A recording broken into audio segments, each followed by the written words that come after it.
नमस्कार दोस्तों। मुंशी प्रेमचंद जी का अमर उपन्यास गबन भाग 36 शुरू होता है। रुदन में कितना उल्लास, कितनी शांति, कितना बल है जो कभी एकांत में बैठकर किसी की स्मृति में, किसी के वियोग में सिसक सिसक कर और बिलक बिलक कर नहीं रोया। वो जीवन के ऐसे सुख से वंचित है जिस पर सैकड़ों हंसियां न्यौछावर है। उस मीठी वेदना का आनंद उन्हीं से पूछिए जिन्होंने ये सौभाग्य प्राप्त किया है। हंसी के बाद मन चिकाए हुए जाता है, आत्मा जुग्धा हो जाती है, मानो हम थक गए हों, पराभूत हो गए हों।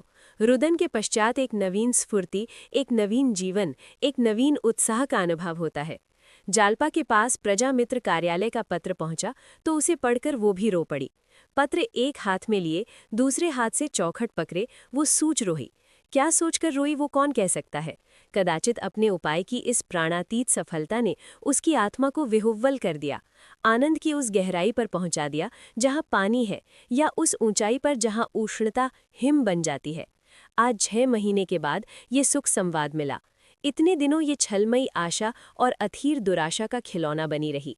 आह, कितनी बार उनके मन में तरंग उठी कि इस जीवन का क्यों ना अंत कर दूं। वहीं मैंने सचमुच प्राण त्याग दिए होते तो उनके दर्शन भी पाती। पर उनका धिया कितना कठोर है। 6 महीने से वहां बैठे हैं, एक पत्र भी न लिखा, खबर तक नहीं ली। आखिर यही न समझ लिया होगा कि बहुत होगा, रो रो कर मर जाएगी। उन्होंने मेरी परवाह ही की। 10-20 रुपए तो आदमी यार दोस्तों पर भी खर्च कर देता है। वो प्रेम नहीं है, प्रेम हृदय की वस्तु है, रुपए की नहीं। जब तक रमा का कुछ पता न था, जालपा सारा इंजाम अपने सिर रखती थी, पर आज उनका पता पाते ही उसका मन अकस्मात कठोर हो गया। तरह तरह के शिकने पैदा होने लगे। वहाँ क्या समझ कर बैठे हैं, इसीलिए थी कि वो स्वाधीन है, आज़ाद है, किसी का दिया नहीं खाते। इसी तरह मैं कहीं बिना कहे गुने चली जाती तो वो मेरे साथ किस तरह पेश आते। शायद तलवार लेकर गर्दन पर सवार हो जाते या जिंदगी भर वो न देखते। वहीं बड़े बड़े जालपा ने मन ही मन शिकायतों का दफ्तर खोल दिया। सहसा रमेश बाबू ने द्वार पर पुकारा, गोपी, गोपी, जरा इधर आना। मुंशी जी ने अपने कमरे में पड़े पड़े कराह कर कहा, कौन है भाई, कमरे में ना आ जाईं। अरे, रमेश बाबू है। हाँ बाबूजी, मैं तो सरकार जिया है, बस यही समझिए कि नई जिंदगी हुई, कोई आशा न थी, कोई आगे न कोई पीछे, दोनों लौंडे आवारा है। मैं मरूं या जीऊं उनसे मतलब नहीं। उनकी माँ को मेरी सूरत देखते डर लगता है। बस बेचारी बहू ने मेरी जान बचाई, वो न होती तो अब तक चन्न बसा होता। रमेश बाबू ने कृत्रिम संवेदना दिखाते हुए कहा, आप इतने बीमार हो गए और मुझे खबर तक न हुई। मेरे यहाँ रहते आपको इतना कष्ट हुआ, ये ने भी मुझे एक पुर्जा न लिख दिया। छुट्टी लेनी बड़ी होगी। मुंशी छुट्टी के लिए दरख्वास्त ही भेज दी थी, मगर साहब मैंने डॉक्टरी सर्टिफिकेट नहीं भेजी। 15 रुपए किसके घर में रहता। एक दिन मेडिसिन सर्जन के पास गया, मगर उन्होंने चिट्ठी लिखने में इनकार कर दिया। आप तो जानते हैं वो बिना फीस लिए बात नहीं करते। मैं चला आया और दरख्वास्त भेज दी, मालूम नहीं मंजूर हुई या नहीं। ये तो डॉक्टरों का हाल है, देख रहे हैं कि आदमी मर रहा है पर बिना फीस लिए कदम ना उठावेंगे। रमेश बाबू ने चिंतित होकर कहा, ये तो आपने बुरी खबर सुनाई, मगर आपकी छुट्टी नामंजूर हुई तो क्या होगा। मुंशी जी ने माथा ठोक कर कहा, होगा क्या, घर बैठ रहूंगा। साहब पूछेंगे तो साफ कह दूंगा, मैं सर्जन के पास गया था, उसने छुट्टी नहीं दी। आखिर इन्हें क्यों सरकार ने नौकर रखा है, महज कुर्सी की शोभा बढ़ाने के लिए। मुझे डिसमिस हो जाना मंजूर है, पर सर्टिफिकेट न दूंगा। लौंडे गायब है, आपके लिए पान तक लाने वाला कोई नहीं, क्या करूं। रमेश ने मुस्कराकर कहा, मेरे लिए आप तरद्दुद न करें, आज मैं पान खाने नहीं, भरपेट मिठाई खाने आया हूँ। जालपा को पुकार कर कहा, बहू जी, तुम्हारे लिए खुशखबरी लाया हूँ, मिठाई मंगवा लो।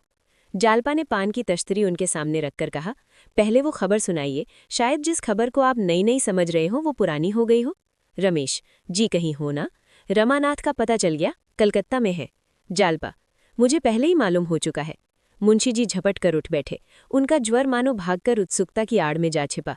रमेश का हाथ पकड़कर बोले, मालूम हो गया, कलकत्ता में है, कोई खत आया था। रमेश, खत नहीं था, एक पुलिस इंक्वायरी थी, मैंने कह दिया उन पर किसी तरह का इल्जाम नहीं है। तुम्हें कैसे मालूम हुआ बहू जी। जालपा ने अपनी स्कीम बयान की, प्रजामित्र कार्यालय का पत्र भी दिखाया।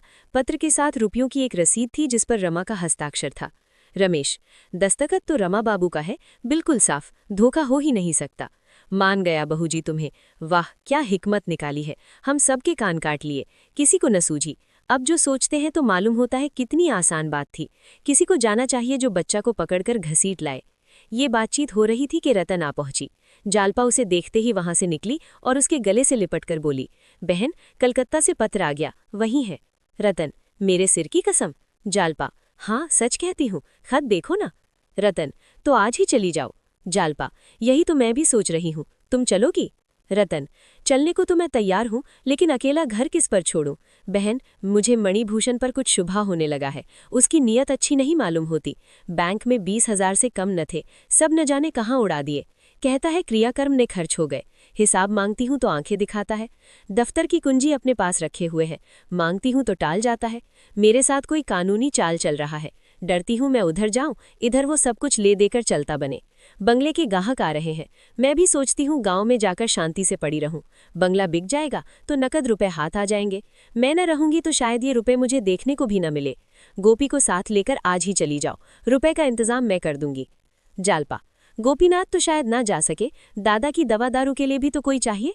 रतन, वो मैं कर दूंगी। मैं रोज सुबह आ जाऊंगी और दवा देकर चली जाऊंगी, शाम को भी एक बार आ जाऊंगी। जालपा ने मुस्कुराकर कहा, और दिन भर उनके पास बैठा कौन रहेगा? रतन, मैं थोड़ी देर बैठी भी रहा करूंगी, मगर तुम आज ही जाओ, बेचारे वहां न जाने किस दशा में होंगे। तो यही तय रही ना? रतन मुंशी जी के कमरे में गई तो रमेश बाबू उठकर खड़े हो गए और बोले, आइए देवी जी, रमा बाबू का पता चल गया। रतन, इसमें आधा श्रेय मेरा है। रमेश, आपकी सलाह से तो हुआ ही होगा, अब उन्हें यहाँ लाने की फिक्र करनी है। रतन, जालपा चली जाए और पकड़ कर लाएं, गोपी को साथ लेती जाएं। आपको इसमें कोई आपत्ति तो नहीं है दादाजी? मुंशी जी को आपत्ति तो थी। उनका बस चलता तो इस अवसर पर 10-5 आदमियों को और जमा कर लेते, फिर घर के आदमियों के चले जाने पर क्यों ना आपत्ति होती। मगर समस्या ऐसी आ पड़ी थी कि कुछ बोल न सके। गोपी कलकत्ता की सैर का ऐसा अच्छा अवसर पाकर क्यों न खुश होता। विधाता ने उसे छोटा न बनाया होता तो आज उसकी ये हतकलफी न होती। गोपी ऐसे कहाँ के बड़े होशियार है, जहाँ जाते हैं कोई ना कोई चीज खो आते हैं। हाँ, मुझसे बड़े हैं, इस दैवी विधान ने उसे मजबूर कर दिया। रात को 9 बजे जालपा चलने को तैयार हुई। सास ससुर के चरणों पर सिर झुकाकर आशीर्वाद लिया। विशंभर रो रहा था, उसे गले लगाकर प्यार किया और मोटर पर बैठी। रतन स्टेशन तक पहुंचाने के लिए आई थी। मोटर चली तो जालपा ने कहा, बहन, कलकत्ता तो बहुत बड़ा शहर होगा, वहां कैसे पता चलेगा? रतन, पहले प्रजामित्र कार्यालय में जाना, वहां से पता चल जाएगा। गोपी बाबू तो है ही। जालपा, ठहरूंगी कहाँ? रतन, कई धर्मशालाएं हैं, नहीं तो होटल में ठहर जाना। देखो, रुपए की जरूरत पड़े तो मुझे तार देना, कोई ना कोई इंतजाम करके भेजूंगी। बाबूजी आ जाएं तो मेरा बड़ा उपकार ही है, ये मणिभूषण मुझे तबाह कर देगा। होटल वाले बदमाश तो ना होंगे? रतन, कोई जरा भी शरारत करे तो ठोकर मारना, बस कुछ पूछना मत, ठोकर जमाकर तब बात करना। कमर से एक छुरी निकालकर इसे अपने पास रख लेना, कमर में छिपाए रखना। मैं जब कभी बाहर निकलती हूँ तो इसे अपने पास रख लेती हूँ, इससे दिल बड़ा मजबूत रहता है। जो मर्द किसी स्त्री को छेड़ता है उसे समझ लो कि पल्ले सिरे का कावर, नीच और लंपट है। तुम्हारी छुरी की चमक और तुम्हारे तेवर देखकर ही उसकी इह गठना हो जाएगी, सीधा दुम दबाकर भागेगा। लेकिन अगर ऐसा मौका आ ही पड़े जब तुम्हें छुरी से काम लेने के लिए मजबूर हो जाना पड़े तो जरा भी मत हिचकना, छुरी लेकर पिल पड़ना। इसकी बिल्कुल फिक्र मत करना कि क्या होगा क्या ना होगा, जो कुछ होना होगा हो जाएगा। जालपा ने छुरी ले ली पर कुछ बोली नहीं, उसका दिल भारी हो रहा था।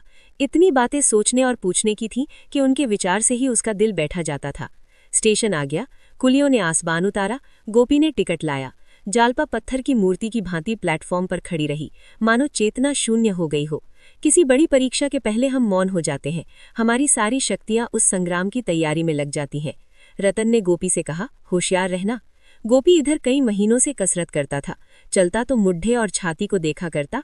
देखने वालों को तो वो ज्यों का त्यों मालूम होता था, पर अपनी नज़र में वो कुछ और हो गया था। शायद उसे आश्चर्य होता था कि उसे आते देखकर लोग क्यों रास्ते से नहीं हट जाते, क्यों उसके डील डॉल से भयभीत नहीं हो जाते। अकड़ कर बोला, किसी ने जरा ची चपड़ की तो तोड़ दूंगा। रतन मुस्कुराई, ये तो मुझे मालूम है, सो मत जाना। गोपी, पलक तक तो झपकेगी नहीं, मजाल है नींद आ जाए। गाड़ी आ गई। गोपी ने एक डिब्बे में घुसकर कब्जा जमाया। जालपा की आंखों में आंसू भरे हुए थे। बोली, बहन, आशीर्वाद दो कि उन्हें लेकर कुशल से लौटाऊं। इस समय उसका दुर्बल मन कोई आश्रय, कोई सहारा, कोई बल ढूंढ रहा था, और आशीर्वाद और प्रार्थना के सिवा वो बल उसे कौन प्रदान करता? यही बल और शांति का वो अक्षय भंडार है जो किसी को निराश नहीं करता, जो सबकी बाह पकड़ता है, सबका बेड़ा पार लगाता है। इंजन ने सीटी दी, दोनों सहेलियां गले मिली, जालपा गाड़ी में जा बैठी। रतन ने कहा, जाते जाते खत भेजना। जालपा ने सिर हिला दिया। अगर मेरी जरूरत मालूम हो तो तुरंत लिखना, मैं सब कुछ छोड़कर चली आऊंगी। जालपा ने सिर हिला दिया। रास्ते में रोना मत,